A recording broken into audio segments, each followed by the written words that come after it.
하나님 말씀 함께 보겠습니다. 함께 보실 하나님 말씀은 요한계시록 16장 12절에서 21절까지입니다. 요한계시록 16장 12절에서 21절까지 다 찾으신 줄 알고 한 목소리로 함께 합독하도록 하겠습니다. 함께 읽습니다. 시작. 또 여섯 번째 천사가 큰 대접을 근강 유브라데에 쏟음에 강물이 말라서 동방에서 오는 왕들의 길이 예비되었더라.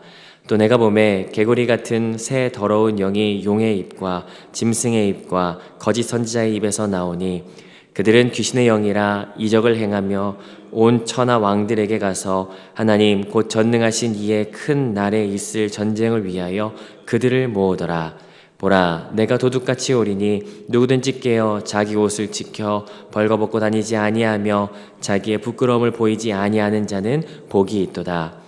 새 영이 히브리어로 아마겟돈이라 하는 곳으로 왕들을 모으더라. 일곱째 천사가 그 대접을 공중에 쏟음에 큰 음성이 성전에서 보좌로부터 나서 이르되 되었다 하시니 번개와 음성들과 우레소리가 있고 또 큰 지진이 있어 얼마나 큰지 사람이 땅에 있어 온 이래로 이같이 큰 지진이 없었더라. 큰 성이 세 갈래로 갈라지고 만국의 성들도 무너지니 큰 성 바벨론이 하나님 앞에 기억하신 바 되어 그의 맹렬한 진노의 포도주 잔을 받음에 각 섬도 없어지고 산악도 간데 없더라.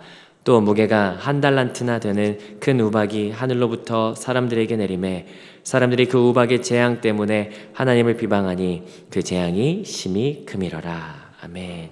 함께 말씀을 살펴보도록 하겠습니다. 우리는 요한계시록을 함께 묵상하고 있습니다. 일전에도 한번 나눴던 것 같은데요. 우리가 우리의 삶에서도 참 중요하지만 우리가 믿음의 삶을 살아가면서 중요한 것 두 가지가 있다면 그것은 아마도 순수성과 지속성이지 않을까 싶습니다. 믿음의 순수함을 갖는 것 굉장히 중요하죠. 거짓되지 않고 변질되지 않는 우리의 깨끗한 믿음 굉장히 중요합니다. 그리고 하나 더가 있다면 그 순수함을 갖는 것만큼 중요한 것, 그 순수함이 얼마나 지속되어지느냐, 이 지속성 또한 굉장히 중요하다라고 말하고 싶습니다. 요한계시록은 이것을 말하고 있지 않나 싶어요. 왜냐하면 요한계시록 전체를 한마디로 말해라 라고 한다면 이렇게 말할 수 있을 것 같은데 끝까지 너희의 믿음의 순전함을 지켜라, 이것 아닐까 싶습니다. 믿음의 지속성과 순수성, 오늘 이 묵상을 통해서 우리의 믿음이 순전함으로 다시 한 번 더 새로워지기를 주님의 이름으로 축복합니다. 그리고 이 시간만 순전함을 지키는 것이 아니라 계속해서 지속해 나갈 수 있는 그 은혜가 우리 가운데 부어지기를 주님의 이름으로 축복합니다. 우리는 어제 다섯 번째 대접에 대해서 다섯 가지 대접에 대해서 같이 함께 살펴본 바 있습니다. 지금까지 요한계시록에 대한 내용을 한번 쭉 간단히 정리를 해보면요, 다 아시겠지만 1장에서는 예수님이 누구신가에 대한 정체성이 같이 함께 나왔었습니다. 그리고 그 정체성을 과연 2, 3장에 있는 7교회들에게 있는가 없는가 이것을 살펴봤던 것이 2장과 3장의 내용이었죠. 그리고 나서 이 땅의 교회를 바라볼 때 실망스럽지만 그럼에도 불구하고 눈을 들어 하늘을 보니 4장, 5장에서 하늘의 교회는 능력과 부와 지혜와 존귀와 영광이 충만하신 하나님의 보좌가 있었다라고 하는 것을 우리가 지난 시간을 통해서 살펴보았습니다. 그런데 그 하늘 보좌를 바라볼 때 요한이 봤던 것이 한 가지 있었는데 그건 뭐냐면 그 하늘 보좌에 앉으신 이의 손에 들려있는 두루마리였습니다. 근데 그 두루마리는 재미있게도 이 실, 인으로 봉인되어 있었는데 몇 개의 실로 이렇게 봉인되어 있었습니까? 7개. 그래서 이게 7인으로 쳐진 두루마리라고 이야기하는 것이죠. 그리고 그 이 두루마리의 인을 하나하나씩 예수님께서 떼실 때마다 이 땅의 역사가 이루어지는데 그게 바로 이제 6장부터 16장까지의 내용, 7인, 7나팔, 7대접의 내용이 오늘까지의 내용입니다. 지난주부터 이번 주까지 묵상했던 내용, 7번째 나팔이 울렸음에도 불구하고 곧바로 이렇게 첫 번째 대접이 쏟아지지 않고 12장부터 15장까지 계속해서 좀 지연되면서 이 악의 실체에 대한 내용을 드러냈던 것까지도 우리가 살펴보았었죠. 오늘 이제 7번째 대접이 이제 마무리가 되어집니다. 오늘은 후반부에 있는 내용이고요. 6번째 대접과 7번째 대접을 같이 함께 살펴보도록 하겠습니다. 각각 단락을 두 단락으로 나눠서 함께 살펴보도록 하시죠. 자, 6번째 대접은 12절부터 시작합니다. 12절 우리 다시 한 번 더 읽어보도록 하겠습니다. 함께 읽습니다. 시작.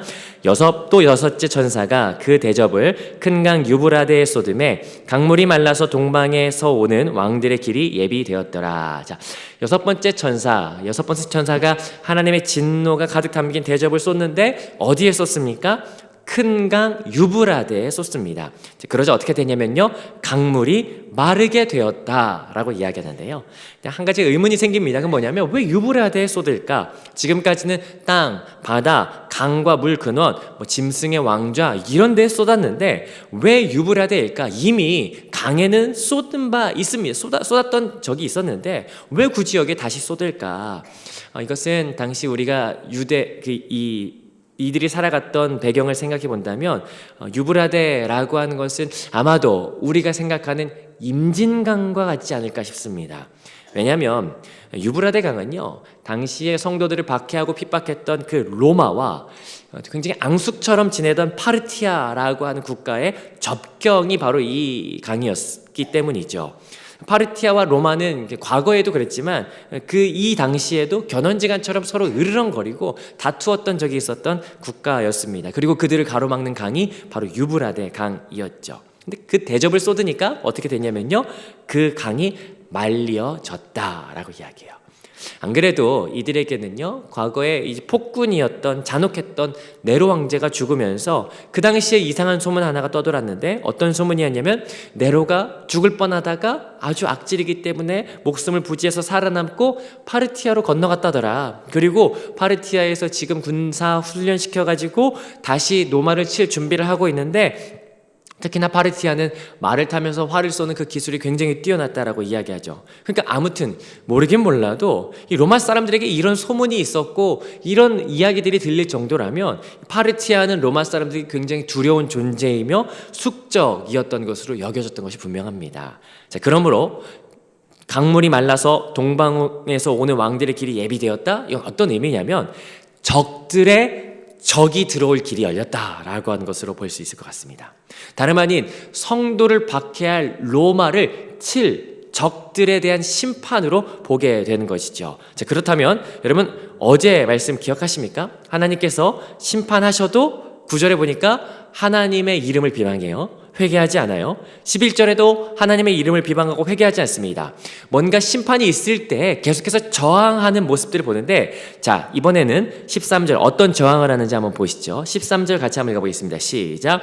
또 내가 보매 개구리 같은 새 더러운 영이 용의 입과 짐승의 입과 거짓 선지자 입에서 나오니, 갑자기 개구리 같은 새 영이 나오는 거예요. 개구리 같다라고 하는 것은 레위기 11장 10절에 의하면 부정한 생물의 대명사로 볼 수가 있습니다. 그런데 지금 우리는 쟤는 개구리 같아 라고 한다면 이 개구리 같다라는 말을 어떻게 받아들일지 모르겠는데 쉼없이 뛰거나 아니면 막 볼이 막 이렇거나 개구리라고 부를지 모르겠는데, 당시 문헌들에 의하면요, 그 사람들이 개구리 같다라고 하는 그 비유를 들을 때는 공허한 말이나 아첨 또는 이 속임수를 일삼는 사람, 그래서 개굴개굴 하는 것처럼 쟤는 속임수야, 쟤는 아첨을 해 라고 하는 모습으로 이렇게 보편적으로 알려졌다라고 이야기해요. 그러니까 개구리 같다라고 하는 여기 이 표현은요, 더럽고 부정한데 아첨과 속임수에 능하다라고 하는 의미로 해석할 수가 있겠죠. 자, 그런데 여기 뭐라고 하냐면 개구리 같은 새 영이라고 하는 거예요. 새 영. 새 영은 누구냐면 후반부에 나오죠.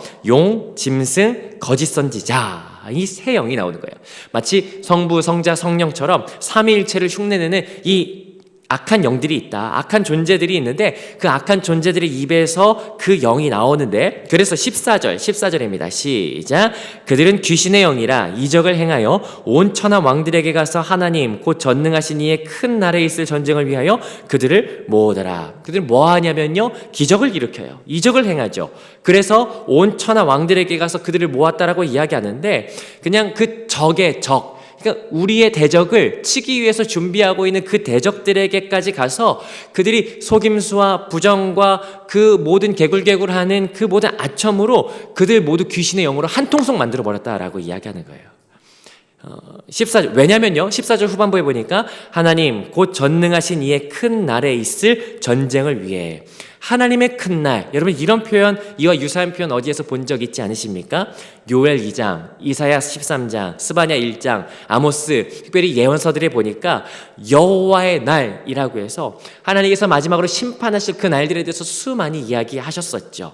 여기 큰 날이라고 한 것은 마지막 심판 때의 날이라고 볼 수 있을 것 같습니다. 그러면 좀 정리를 해보시죠.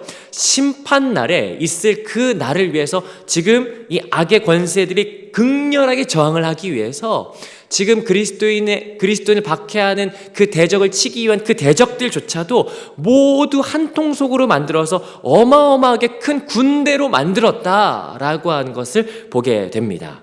자, 그런데 우리가 오해하지 말아야 될 것은 뭐냐면 이 군대가 물리적인 군대라고 생각하시면 안 된다라는 거예요. 그래서 뭐 중동 지방에 어디가 연합하네 그런 거 아닙니다. 왜냐면요, 에베소서 6장 12절에 보니까 분명히 이야기합니다. 우리가 싸우는 것은 혈과 육이 아니다. 어둠의 세상 주관자들과 하늘의 악한 영이다라고 분명히 이야기하죠. 그러므로 이 전쟁은 영적 전쟁이다라고 하는 것을 우리가 알 수 있습니다. 자, 그렇다면 우리가 여기에서 알 수 있는 건 마지막 심판이 있기 전에 악의 세력이 극렬하게 저항한다. 그나마 남아있는 성도 하나라도 천하보다 귀한 한 영혼을 거두기 위해서 극렬하게 연합작전을 펼친다라고 하는 것을 우리가 여기에서 볼 수 있습니다. 자, 그래서 갑자기 이런 말씀이 들어가죠. 15절 같이 읽습니다. 시작. 보라, 내가 도둑같이 오리니 누구든지 깨어 자기 옷을 지켜 벌거벗고 다니지 아니하며 자기의 부끄러움을 보이지 아니하는 자는 복이 있도다. 예수님께서 말씀하세요. 내가 도둑같이 온다. 그러니 깨어 있어라. 같은 말이죠. 자기 옷을 지켜라. 특별히 여기 옷이라고 하는 것은 어떤 의미입니까? 옷은 정체성 의미하죠. 요한계시록에서 계속해서 흰 옷, 세마포, 이거 제사장 복장이었고요. 뭐 금띠, 뭐 이런 거 왕권 상징하는 거 아니었습니까? 옷이라고 하는 것은 그 사람의 정체성을 상징합니다. 달리 말하자면 옷을 지켜라라고 하는 것, 너희 정체성 지켜라. 성도의 정체성을 지켜라. 벌거벗고 다니지 아니하고 부끄러움 당하지 아니하도록 너희 끝까지 너희 성도의 정체성 지켜라 라고 하는 걸 이야기하고 있는 겁니다. 왜냐면요, 16절 같이 한번 읽어봅니다. 시작. 새 영이 히브리어로 아마겟돈이라 하는 곳으로 왕들을 모으더라. 악이 삼위일체로 똘똘 뭉쳐있는 그 새 영이 왕들을 모아서 너희를 대적할 것이기 때문이다. 그런데요, 너무 걱정하지 않으셔도 됩니다. 왜냐하면 이들이 모이는 곳이 어딘지 한번 보십시오. 모이는 곳이 어디예요? 아마겟돈이거든요. 여러분, 아마겟돈이 뭔지 아십니까? 아마도 겟돈 그런 거 아니고요. 여기도 나오는데 아마겟돈은 히브리어입니다. 정확하게는 하르마겟돈이라고 하거든요. 하르와 무기또의 합성어예요. 의미상으로는 무기또의 산이다라고 하는 것인데, 새 영과 이 왕들이 연합해서 어디에 모이냐면요, 여기 무기또의 산에 모인다라고 이야기해요. 여러분, 무기또의 산, 여러분 왜 우리가 걱정하지 않아도 되냐면요, 무기또의 산은 구약 가운데 굉장히 의미 있는 곳입니다. 열왕기상 18장 40절에 보니까 여기는 거짓 선지자들이 패망했던 장소예요. 동시에 스가랴 12장 11절에 보니까 하나님을 배역했던 자들이 고통받는 장소가 바로 이 무기또의 산이었습니다. 그러므로 아무리 극렬한 유혹과 사단의 권세가 연합해서 똘똘 뭉쳐있다 할지라도 여러분, 아마겟돈, 거짓 선지자는 패하게 될 것이다 라고 하는 것, 여기에서 성도를 안심시키는 건 보게 되죠. 자, 그리고 이제 두 번째 17절입니다. 마지막 7번째 대접이 쏟아지는데요, 자, 여기에서 한 가지만 좀 더 나눠보고 싶습니다. 뭐냐면, 여러분 7인이 떼어질 때도 그랬고 7 나팔이 울려질 때도 그랬는데, 여기 7번째 대접에서는 좀 다른 게 있습니다. 뭐냐면, 여러분 7인이 떼어진 다음에는요, 6번째 인이 떼어진 다음에는요, 곧바로 7인이 떼어지지 않았습니다. 그 가운데 셀 수 없는 큰 무리와 14만 4천이라고 하는 찬송이 울려 퍼지는 장면이 7장 한 장 동안 계속해서 할애되어졌어요.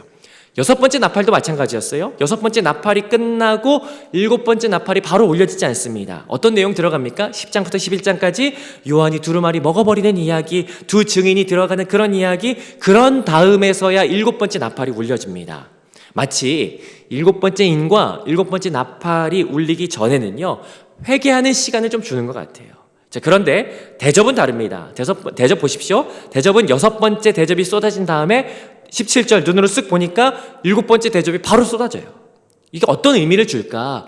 여러분, 진짜 마지막이라는 거예요. 마지막 회개할 시간도 없을 정도로 이제는 끝이다 라고 하는 것을 이야기하죠. 동시에 여러분, 지금 시간이 없기도 해요. 왜냐하면 악의 세력들이 삼위일체 만들어서 똘똘 뭉쳐가지고 성도들 유혹하고 성도들 핍박하려고 하는데, 하나님의 입장에서는 빨리 심판해서 빨리 끝내버려야 되니까 하는 7번째 대접이 곧바로 이어지게 되는 것이죠. 아무튼 17절 7번째 대접이 쏟아집니다. 같이 한번 읽어보도록 하시죠. 함께 읽습니다. 시작. 7째 천사가 그 대접을 공중에 쏟음에 큰 음성이 성전에서 보좌로부터 나서 이르게 되었다 하시니. 마지막 대접은 어디에 쏟습니까? 공중에 쏟습니다. 공중이 어디일까? 논쟁이 정말 많아요. 아마도 이 공중은 문자적으로는 지표면과 가장 가까운 공중을 말하는 것 같습니다. 자, 그런데 우리가 에베소서 2장 2절을 보면 이 공중이 어딘지 알 수 있어요. 사단을 뭐라고 표현하냐면요, 여러분도 흔히 사용하시죠. 공중 권세 잡은 자라고 이야기해요. 그렇다면 공중에 쏟는다라고 하는 것은 뭐냐면 사단의 권세를 초토화시킨다라고 하는 의미로 볼 수 있습니다. 자, 그러자 어떤 소리가 들립니까? 성전 보좌로부터 되었다라고 하는 소리가 들려요. 좀 더 이렇게 우리식으로 번역한다면 하나님께서 이제 완성되었다라고 말씀하시는 거죠. 왜냐면요, 7째 대접으로 인해서 어떤 일이 일어나냐면 18절 같이 읽습니다. 시작. 번개와 음성들과 우레소리가 있고 또 큰 지진이 있어 얼마나 큰지 사람이 땅에 있어 온 이래로 이같이 큰 지진이 없었더라. 여러분, 이 내용은요, 7번째 대접에 대한 이야기는 7번째 인과 7번째 나팔과 비교하면서 보는 게 가장 좋을 것 같아요. 자, 우리가 약간 피곤할 수도 있지만 잠깐 정신을 집중해서 같이 한번 비교를 해보도록 하시죠. 제가 7번째 인이 떼어질 때 장면을 읽어드릴 테니까 어떤 요소들이 나오는지 한번 살펴보십시오. 7번째 인이 떼어질 때 이렇습니다. 요한계시록 8장 5절 제가 읽습니다. 천사가 향로를 가지고 제단에 불을 담아다가 땅에 쏟음에, 자, 여기요, 우레와 음성과 번개와 지진이 나더라. 7번째 인이 떨어질 때는요, 어떤 일이 벌어집니까? 우레와 음성과 번개와 지진, 이 4가지 기억하시면 좋을 것 같고요. 자, 7번째 나팔이 울릴 때는 어떤 일이지 한번 보시겠습니다. 요한계시록 11장 19절인데 제가 읽어드리겠습니다. 이에 하늘에 있는 하나님의 성전이 열리니 성전 안에 하나님의 언약궤가 보이며 또, 자, 여기요, 번개와 음성들과 우레와 지진과 큰 우박이 있더라. 자, 뭡니까? 어떻게 돼요? 번개와 우레와 지진과 큰 우박, 음성, 5가지. 여러분, 어떤 변화가 있는지 여러분 찾으셨습니까? 큰 우박이 더해졌어요. 자, 그렇다면 오늘 본문입니다. 자, 대접에 대해서 제가 읽어드리겠습니다. 18절 제가 읽어봅니다. 번개와 음성들과 우레소리가 있고 또 큰 지진이 있어 얼마나 큰지 사람이 땅에 있어 온 이래로 이같이 큰 지진이 없었더라. 어떻게 변해요? 번개와 음성과 우레 똑같아요. 그런데 그 다음에 뭐가 있냐면 그냥 지진이 아니고 큰 지진이다. 이게 얼마나 컸냐면 사람이 있은 이후로 처음 있었던 일이다 라고 하면서 계속해서 점진적으로 발전하는 이 심각해지는 재앙의 상태를 보여주는 거죠. 큰 지진. 얼마나 큰 지진이었냐면요, 19절부터 20절까지 3개의 근거로 표현하는데 큰 성이 3갈래로 나눠졌다. 큰 성은 19절 중반에 이야기합니다. 큰 성 바벨론. 바벨론이 3갈래로 쫙쫙 갈라질 정도로 엄청나게 큰 지진이 있었다. 2번째, 만국의 성. 이것은 사단의 권세를 추종하던 만국의 성도들, 만국의 성을 이야기하는 겁니다. 그것도 다 무너졌다라고 이야기하죠. 3번째는요, 20절. 각 섬도 산악도 온데간데 없이 다 사라졌다. 여러분, 이게 얼마나 큰 지진이었는지. 자, 그런데 이 인과 나팔이 울릴 때 뭐가 더 있었냐면요, 나팔이 울릴 때 우박이 더 있었어요. 근데 여기에서는 지금 우박이 어디 있냐면 21절에 있죠. 21절 같이 한번 읽어보겠습니다. 시작. 또 무게가 1달란트나 되는 큰 우박이 하늘로부터 사람들에게 내림에 사람들이 그 우박 재앙 때문에 하나님을 비방하니 그 재앙이 심히 큼이라. 여기 우박은 어마어마하게 큽니다. 그 무게가 1달란트, 제가 환산하니까 대략 한 50kg 정도 되더라고요. 그게 공중에서 막 우박이 떨어지는 거예요. 거의 운석 수준 아닐까 싶습니다. 모든 것이 초토화가 됐다. 7번째 대접으로 모든 게 끝났다라고 하는 것을 보여주는 거죠. 자, 그러면 오늘 말씀을 정리를 해보겠습니다. 오늘은 6번째, 7번째 대접이 쏟아지는 건 같이 함께 살펴봤는데요.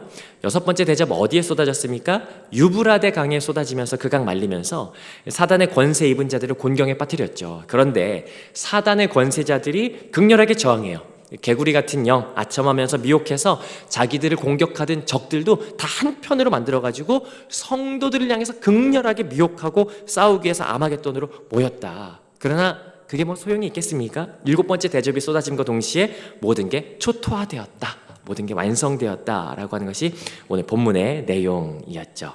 자, 그렇다면 오늘 이 말씀을 통해서 우리가 무엇을 발견할 수 있을까? 오늘 본문을 통해서 발견할 수 있게 되는 것 한 가지 있다면 그건 뭐냐면 마지막 때가 다가올수록 사단의 권세가 아주 극렬해진다라고 하는 거예요. 달리 말하자면 우리를 향하여 유혹하고 그리스도인 됨에서부터 걷어가기 위해서 우리를 유혹하고 핍박하는 일들이 극렬하게 다가온다, 연합적으로 다가온다라고 하는 것 우리가 알게 되죠. 물론 마지막 때가 되면, 그날이 되면 완전히 진멸되겠지만, 그렇지만 이 땅을 살아가는, 그때를 기다리며 살아가는 성도에게는 아주 더 극심해지는 유혹을 맞이한다, 유혹이 더 거세질 것이다 라고 하는 것을 우리가 알게 되죠. 그렇다면 우리가 적용을 하면서 우리가 한 가지 질문을 할 수 있을 것 같습니다. 그러면 더 극심해지는 유혹의 때에 우리가 어떻게 살아갈 것인가? 과거 우리 믿음의 선배들이 예수님을 믿던 그 시대와 지금의 이 시대는 좀 다른 시대지만, 그러나 공중권세 잡은 자가 그리스도를 믿는 믿음에서 우리를 떠나게 하기 위해서 가진 방법과 수단을 가리지 않는다라고 하는 것은 동일한 측면인 것 같습니다. 얼마 전에 이 청년들과 함께 용원에 있는 주기철 목사님 순교 기념관 다녀오는데, 순교라고 하는 것이 그게 쉬운 일이 아니지 않습니까? 근데 주기철 목사님 사실은 이렇게 일본 순사가 와서 잡힐 것 뻔히 아셨다라고 이야기해요. 그러면서도 믿음을 저버리지 않고 믿음을 꿋꿋이 이어나갔는데 어떻게 그럴 수가 있을까? 근데 그때 참 귀한 이야기 하나 전해드릴 수 있었는데, 고통과 박해가 있을 줄도 알면서도 어떻게 그 믿음의 길을 당당하게 걸어갈 수 있었을까? 주기철 목사님께서 늘 하시던 것이 있었다라고 이야기하더라고요. 뭐냐면 매일같이 요한계시록을 하루에 1독씩 하셨다라고 전해집니다. 아, 그래. 유혹과 핍박이 몰려와도 우리의 소망을, 우리의 믿음을 하나님께 두는 것, 그것이 순교의 길조차도 두려워하지 아니하고 걸어갈 수 있게 했구나. 오늘 하나님께서 우리에게 말씀하세요. 오늘 본문 15절인데 누구든지 깨어 자기 옷을 지켜 벌거벗고 다니지 아니하며 자기의 부끄러움을 보이지 아니하는 자는 복이 있도다. 주님 오실 그날까지 벌거벗고 다니지 아니하는 믿음의 순수성, 그리고 주님 오실 그날까지 옷을 지켜야겠다라고 하는 순수함을 지속시키는 지속성. 여러분, 오늘 말씀을 통해서 우리의 믿음이 다시 한 번 더 순전해지기를 기대하고 소망하게 됩니다. 그리고 이 순수해지고자, 내 옷을 지키고자 하는 그 믿음의 지속성이 우리의 삶 가운데 계속 되어지기를 기도할 수밖에 없다라고 하는 것이에요. 여러분, 우리가 순수함을 가지고 이 믿음을 지키며 잘 걸어갔으면 참 좋겠습니다. 우리 모두를 천국에서도 만났으면 좋겠어요. 끝까지 깨끗하게 이 믿음을 지키며 아무리 유혹과 핍박이 온다 할지라도 이 믿음을 지키며 주의 말씀을 통해서 힘을 얻어 함께 믿음의 삶을 이 땅 가운데서 잘 걸어가시는 저와 여러분들의 모든 삶이 되시기를 주님의 이름으로 축복합니다. 우리 그날까지 믿음을 잃지 않고 깨끗하게 같이 함께 걸어갈 수 있는 우리 남산교회 모든 성도 되시기를 주님의 이름으로 축복합니다.